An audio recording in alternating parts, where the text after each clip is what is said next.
literatur khususnya tentang Yahudi sangat bagus. Menurut saya kajian literatur Yahudi ini penting untuk menunjang kajian saya tentang perempuan.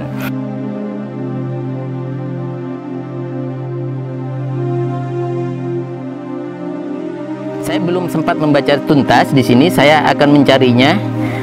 Daftar mana yang betul-betul menjadi catatan merah dari Kiai Muhammad Najih Maimun Zubair. Nasaruddin Umar adalah ilmuwan yang rajin melakukan riset tentang perempuan di dalam teks-teks suci agama. Bahkan ia pernah melakukan riset pustaka selama 1 tahun di perpustakaan universitas di Inggris. Kata Nasaruddin Umar, profesor ilmu tafsir di Universitas Islam Negeri Jakarta yang pernah mengatakan perlunya rekonstruksi tafsir ayat soal poligami itu berkata,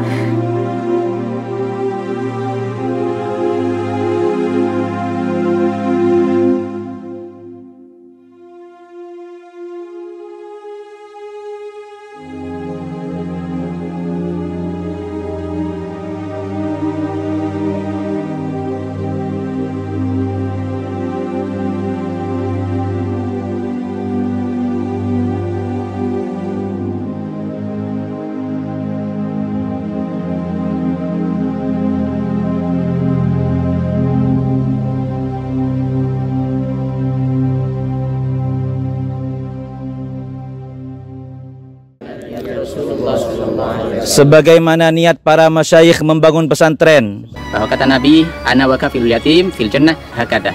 Kata Nabi SAW bahwa saya dengan orang yang merawat anak yatim, yang menjaga anak yatim, terutama menjaga akidah, membentengi akidahnya anak yatim, seperti ini. Artinya dekat sekali. Maka ambil kesempatan ini, ambil satu momen penting ini, ambil satu kesempatan emas ini untuk kita bersama-sama berjuang di jalan Allah Subhanahu wa taala, menggapai ridhonya, menggapai jannahnya bersama Rasulullah SAW. Amin ya rabbal alamin. Kami tidak melihat nominal berapapun yang Anda tanam, tapi niat mulia Anda lah, baik yang diniatkan untuk diri Anda, terutama untuk orang tua Anda yang mungkin sudah rindu menanti sedekah jariah Anda. Hormat kami untuk Anda semuanya. Kami kan terus bersama.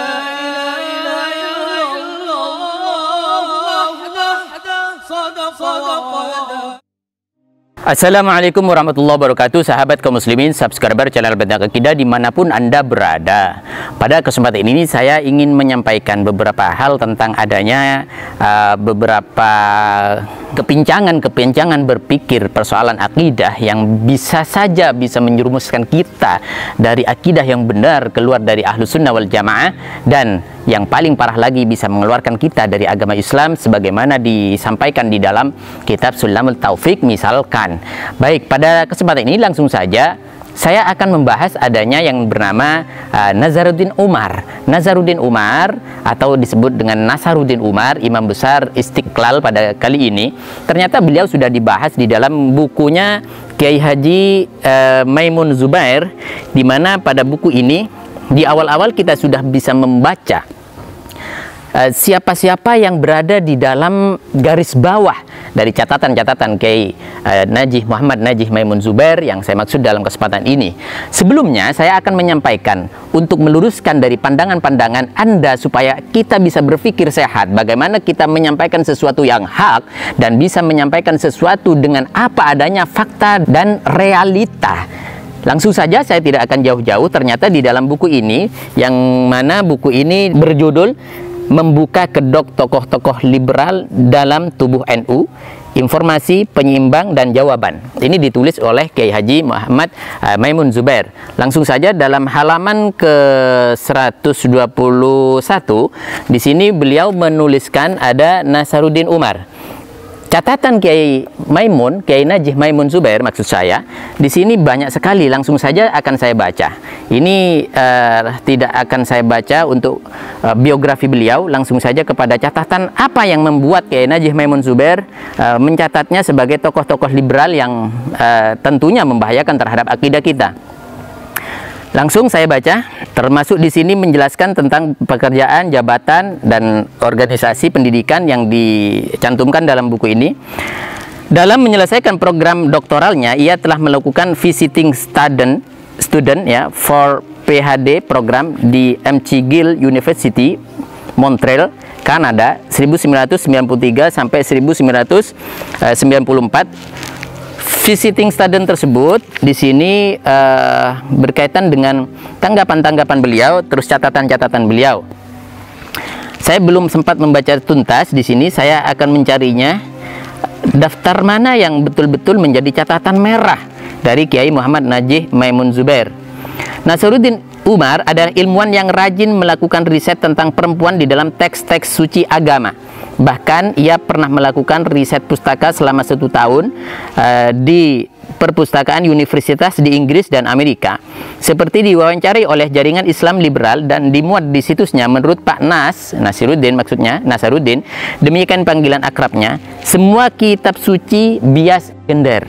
Artinya, pengakuannya tentang aktivitas kajian perempuan dalam kitab suci tersebut, dia katakan, kajian saya mungkin juga tidak terlalu serius, hanya saja tetap konsisten. Artinya, apa yang saya katakan tentang kitab suci dari dulu sampai sekarang tetap pada pendirian semula.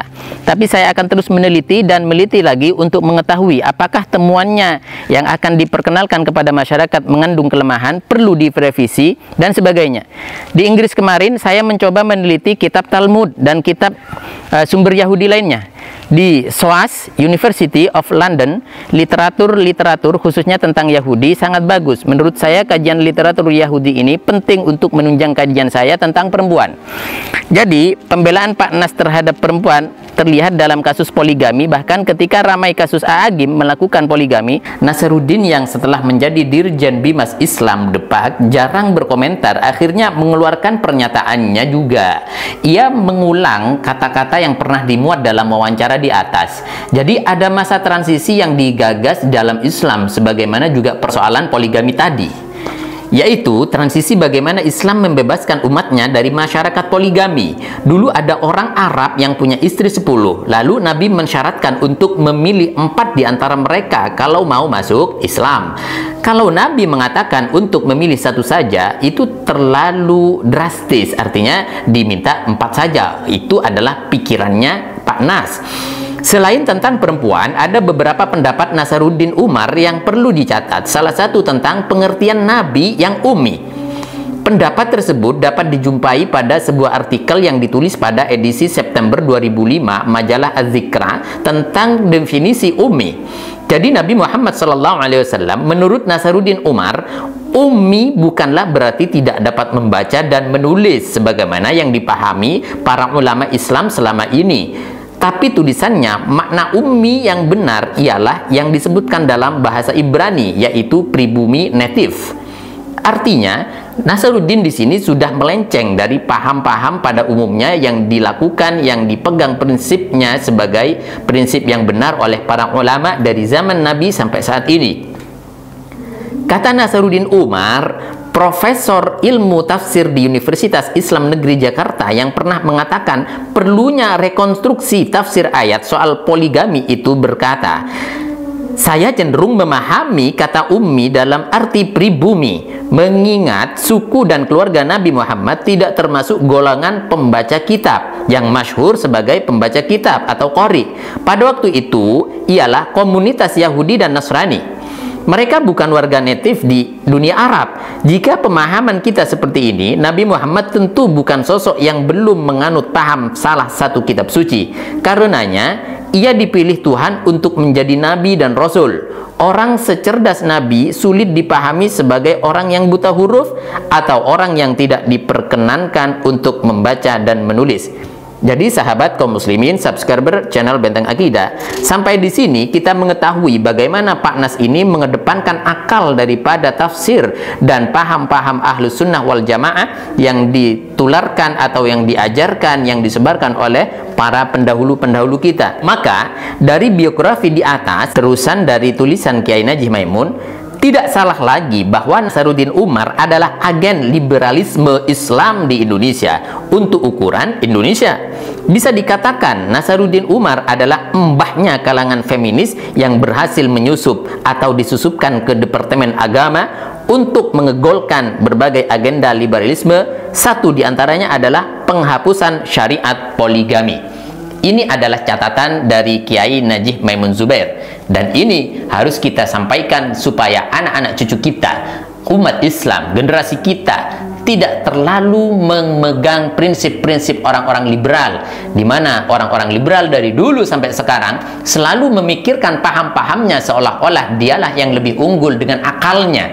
Karena prinsip orang-orang liberal, mereka tidak akan mudah mengambil sesuatu yang tidak masuk akal. Padahal kita tahu bahwa Islam, agama kita, tidak harus semuanya berada di dalam jangkauan akalnya. Karena akal kita sebagai makhluk Allah, yaitu hamba yang lemah dan serba terbatas. Maka dari itu, sampaikan ini, sebarkan sebanyak-banyaknya, di mana Sayyidina Ali karramallahu wajhah menyampaikan di dalam satu kesempatan, hina sakata ahlul haqqi 'anil batil, tawahhama ahlul batil annahum 'ala haqq. Sayyidina Ali dalam satu catatannya, artinya ketika ahlul haq diam atas suatu kebatilan, ada kebatilan semacam ini, kita diam, kita iakan saja atau kita tidak komentar, maka mereka, para pelaku kebatilan atau orang-orang awam, menyangka bahwa mereka berada di dalam kebenaran. Sehingga kita harus bersuara, kita harus menyampaikan yang hak adalah hak, yang batil adalah batil, apapun risikonya, apapun tantangannya. Kata Nabi Shallallahu Alaihi Wasallam mengakhiri dari pertemuan kami, perjumpaan kita di channel Benteng Akidah ini, kata Nabi Shallallahu Alaihi Wasallam, "Qulil haqqa walau kana murran." Katakan yang benar, katakan yang sebenarnya, meskipun itu pahit terasa dan meskipun itu mengancam jiwa sekalipun. Semoga bermanfaat. Jazakumullah khairan wal afu minkum. Assalamualaikum warahmatullahi wabarakatuh. Bagi Anda yang belum subscribe channel Benteng Akidah ini, kami harap subscribe dulu sejak sekarang, sebarkan seluas-luasnya, komentari dan beri masukan kami. Insya Allah kita akan bersama-sama membangun dakwah ini dan menyebarkan kebaikan kepada umat. Keinginan kami hanyalah semata-mata ingin mendapatkan ridho daripada Allah Subhanahu wa Ta'ala dengan tersebarnya dakwah ini, dengan tersampaikannya risalah ini kepada umat seluas-luasnya. Demikian, jangan lupa sekali lagi subscribe.